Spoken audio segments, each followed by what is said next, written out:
जनूबी वज़ीरिस्तान में फितनतुल खारिज के खिलाफ सिक्योरिटी फोर्सेस का इंटेलिजेंस बेस्ड ऑपरेशन। 13 खारजी दहशतगर्द हलाक। दहशतगर्द सिक्योरिटी फोर्सेस पर हमलों के साथ बेगुनाह शहरियों के कत्ल में भी मुलव्वस थे।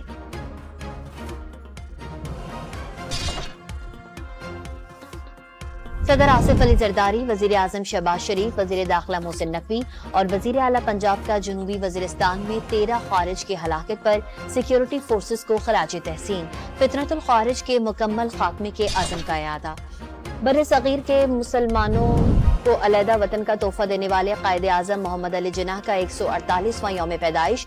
बाबाए कौम के मज़ार पर गार्ड्स की तब्दीली की पुरवकार तकरीब। पाकिस्तान मिलिट्री अकेडमी के जवानों ने एजाजी गार्ड्स की ड्यूटी संभाल ली।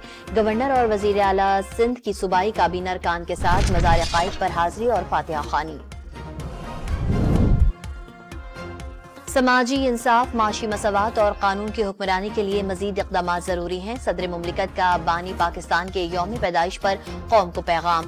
कायद ने अनथक मेहनत से नामुमकिन को मुमकिन कर दिखाया। वजीर आजम, चारों वज़राए आला, वफाकी वजीर दाखिला और बिलावल भुट्टो का भी बानी पाकिस्तान को खराज अकीदत।